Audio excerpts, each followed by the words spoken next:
Good morning, everyone, and welcome to the Education Showroom's podcast. I'm delighted to introduce to you today's special guest, which is Chris Jones, who is the founder and chief exec at SMARTcurriculum. Good morning, Chris. How are you? I'm very well, thank you, Matt. It's good to be here. Thank you for inviting me. Thank you. Thank you for coming. And ladies and gentlemen, thank you for watching. If you're on YouTube or listening, if you are on Spotify, we're very grateful. And today's topic that obviously you've chosen to listen to and get involved in and engaged with, of course, is a really, really hot topic and an extremely important one. And of course, that is around finances and budget and how hard they are in schools and multi-academy trusts. But of course, also independent schools for obvious reasons and adjustments and changes that apply to independent schools in recent times. So the formal title of today's podcast, ladies and gentlemen, is £1 million savings over the next 3 years. What? £1 million savings that schools and MAPs can make over the next 3 years? Absolutely. But all seriousness, Chris is here today as the expert who's going to share with us what Chris himself and his company SMARTcurriculum are doing, what that looks like to help and support schools and multi-academy trusts save up to and including £1 million over a course of 3 years. And on that note, Chris, we'd love for you to introduce yourself, set this in a little bit about Chris Jones, the person, and your organisation, Chris, please. Thanks, Matt. And yes, it sounds impossible, but it's been done multiple times. I spent 25 years as a teacher leader in the state sector. I ended my 25 years as head of school in a 3,500 children MAT. It was the beginning of the MAT process in 2010.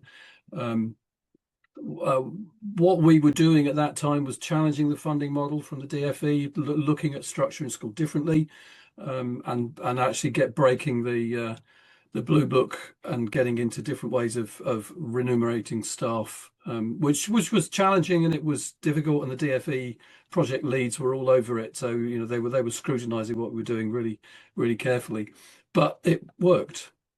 And for lots of reasons, I decided to step out, and for the last 15 years, I've been working with schools all over the country and, in truth, all over the world, in different financial jurisdictions. But my focus was always on curriculum, and I've often said to people, all this stuff about saving money in schools, you can look at the 20%, cut the photocopying bill, look at the energy, whatever. You'll deal with 20%. But what we're not doing is looking at the 80%, which is where you spend the majority of your funds. Now, that statement itself is a challenge across the system, because we make all sorts of statements that apply to different shapes and sizes of schools. In reality, most primaries are around £1 million in a year. So to save £1 million in 1 year in a primary is nigh on impossible, unless you wanted to close the place. But that's why it takes some time. Now, I'm not saying that you would necessarily find £1 million in a primary school. Their money is generally stretched to the limit. Across a MAT, it is possible. A group of schools. In a secondary school, I make the bold statement that I can probably find you £250,000 within the first 10 minutes. And it generally is true. The reason is that 80% spend.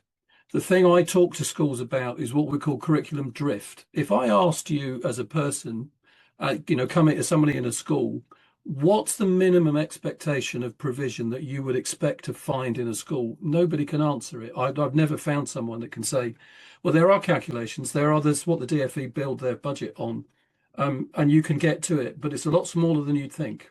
Now, one of the biggest challenges is the rise in SEN, the special education needs provision. And when we see that as simply additionality, we do school, you don't fit, we do something else, that's where it starts to cost. So what we do with, yes, we do analytics. Yes, we take them through, we'll analyze the practice and so on. But leaders need to, in a sense, have their eyes open. And I don't mean that patronizingly in any way. It's we've done school in a way for the last 70 years, 80 years, since the 1940s, but it's been a very similar system. We might have tweaked around the edges, but it's the same way. We need to start thinking differently, and that's what we do. We challenge the thinking around how we put school together, how we shape the practice, and that's the bit that challenges. If I told you, one class in a school is costing you probably £100,000 because you need a teacher. The teacher's average cost is 60, 70,000. Cost, not pay. So with all the on costs, but then they have downtime, they have PPA, and they have management time and so on. So generally, one class is 1.4 teachers. That's £100,000. So in a secondary school, if you added one class to every year group, that's £500,000. Yeah. Now that's how you find your money. So what are you doing?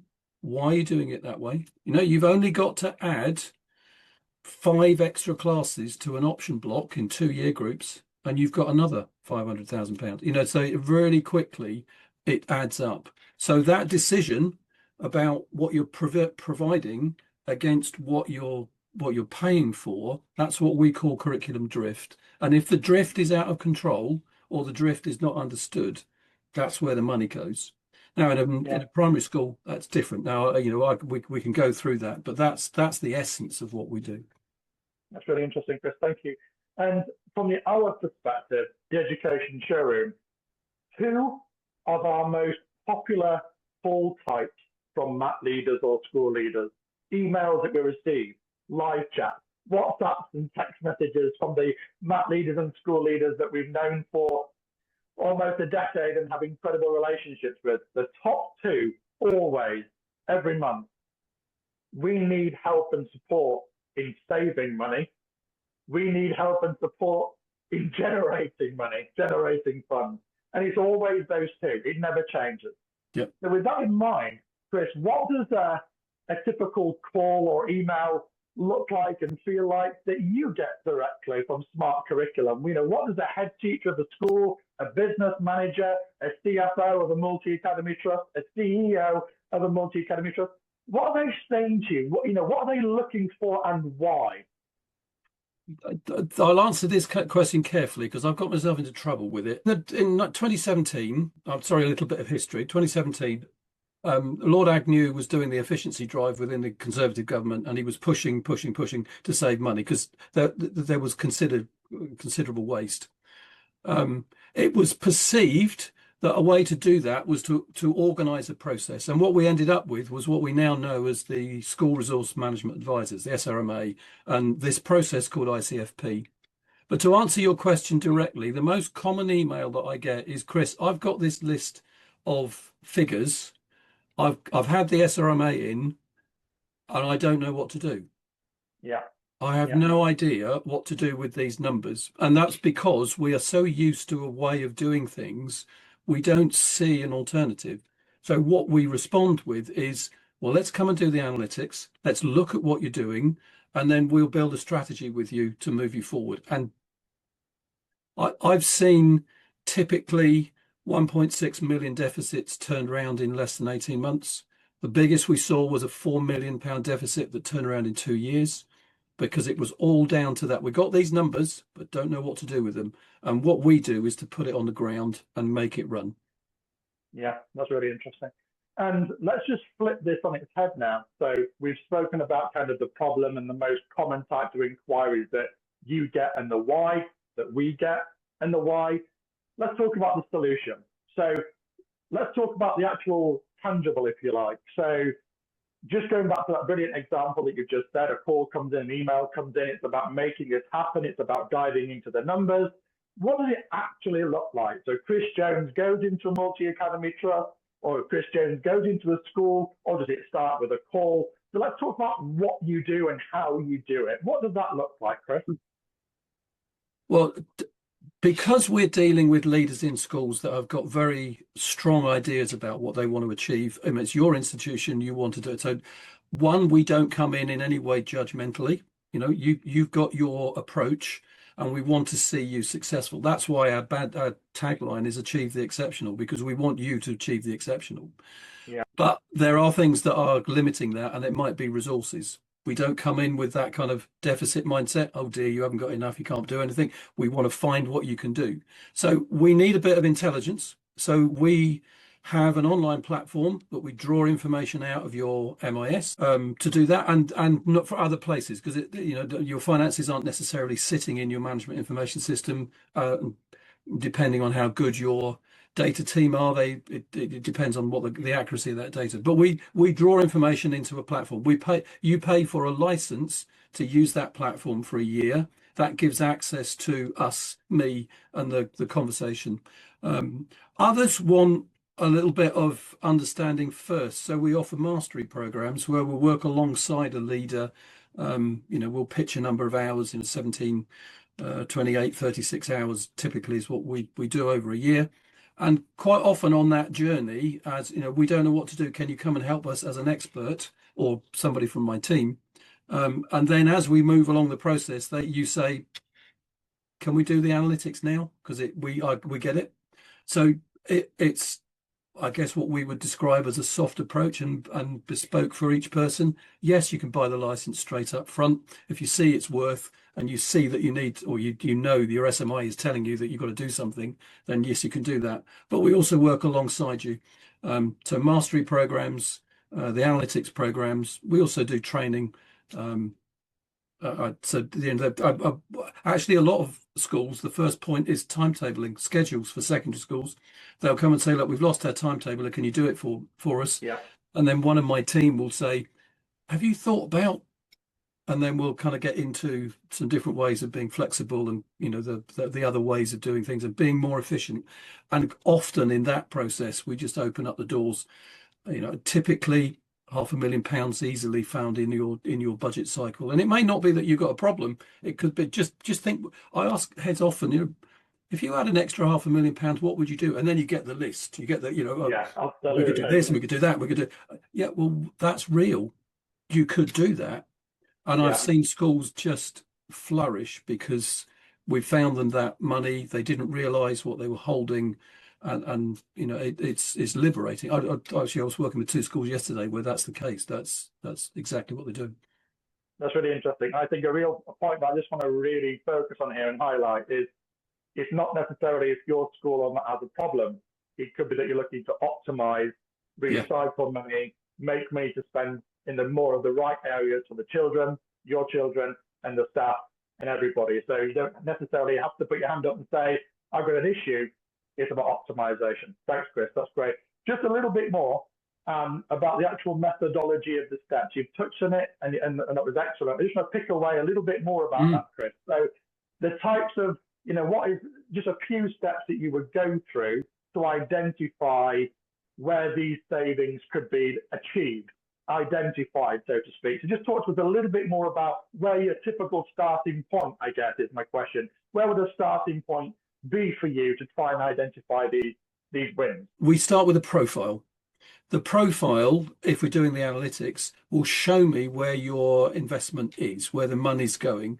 And then I would then talk through with you what you're doing, why that's happening. So that profile is like a bar chart with all sorts of peaks in it.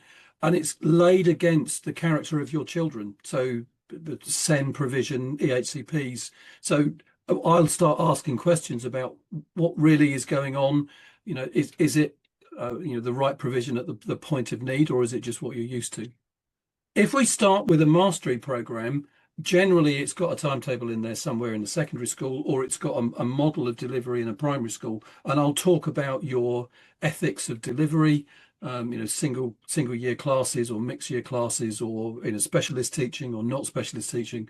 It's the generalist teaching, and then we get into the kind of talking about, well, what's your real purpose and vision around the school, and how are you restricted in doing that? So we can do an analytic start, or we can do a purpose start, and that journey in usually ends up at the same point, and we can identify where, so did you realize that?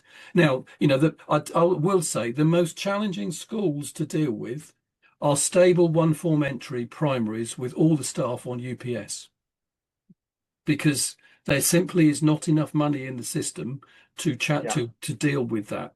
So standalone single form entry primary schools with UPS staff, typically sort of 10 to 11 UPS staff with a head teacher. That's the most challenging position, and I have every admiration for a head in that situation that's making the budget balance. Because when we talk about 80-20, for them 93-7 is pretty much where it is. That's if they're making it work. And then you get to all the difficulties of well, we can't afford this and we can't afford that. Now, the thing I will say, can I give you an illustration, Matt? Matt came to me and asked me to do this for them, and we did it over 10, 12 schools. And the bursar or the business manager came to me and said, Chris, can you just give me a rubber stamp, a thing to do? Every school does this. We'll be right if we do this. And I said, no, I can't do that for you. What I can do is look at each of the schools that you've got, and I can work with you for a pattern for you, but it won't be a pattern that's just a rubber stamp, state secondary primary school kind of model. Because your staffing profile will be different, your children's needs will be different, the profile of your children will be different. There is no rubber stamp do this. Whatever the DfE tells you of typicality, there are extremes, and where I don't know where you sit until I do the analysis. Unfortunately, they walked away because they wanted the rubber stamp. They didn't want me to say, let's do the analysis and get into understanding. And I'm quite happy to say that's okay. So what I'm after is deep understanding of your context, your vision, your purpose, and how you want to do the education, the pedagogy within your school. That's what we need to give leaders now, empower them with that understanding. So that, how get to the understanding and then build the confidence in it. Thank you very much, Chris. So if you are a multi-academy trust leader or a school leader, listen to this podcast today, and you're interested to pick up with Chris where we left off today, ask any questions, pick away at any areas, any comments that Chris has made. If you would like to make an inquiry with Chris and or SMARTcurriculum, Chris's organization, of course, we'd absolutely welcome that. And what I can say with absolute conviction is that SMARTcurriculum have some of the best feedback we have ever heard from any education solution provider since the Education Showroom has launched. Is the feedback testimonials around impact is second to none. So I just want to make that really, really clear on this podcast today. Chris, you're doing a fabulous job yourself and your colleagues in helping Matt and schools not just save money, but have a dynamic, exciting curriculum, of course, save money, which is the topic of today, but also identifying areas that they can make money, identifying where they can be quicker, slicker, more agile, and overall create a very, very phenomenal experience for the students and the staff. So please, listeners, whether you're on Spotify or YouTube, get in touch with Chris and you'll have a wonderful conversation. Chris, how can people get in touch? What's your website and contact details, Chris, please? Well, the website is really simple. SMARTcurriculum, one word, smartcurriculum.net. If you're on Spotify, Substack, YouTube, LinkedIn, search for the SMARTcurriculum Network. Obviously goes with the URL. SMARTcurriculum Network on Spotify, on Substack, on LinkedIn. And then just email me, chris.jones@smartcurriculum.net, or my team. If you go to the website, you'll see there's contact details there. That's probably the easiest place to do it. And then my newsletter, if you want to keep in touch with us, goes out every week. In fact, on a Tuesday morning at 8 o'clock. And sign up if you want to get it. It goes around the world. I'm astounded where it's being read. Even the Japanese education government or the EPI over there are getting into it. So get the newsletter. Chris Jones, #global. I love it, Chris. Chris, thank you for being this week's special podcast guest. It's been a delight to have you join us. And it's incredibly interesting, exciting, and hugely important to learn how you're supporting Matt and schools. Thank you very much. And listeners, as always, thank you for dialing into the Education Sharing podcast. And we'll see you very shortly. Thank you, Chris, for coming. Pleasure. Thanks very much, Matt. And I wish you all well and have a great year. Thank you.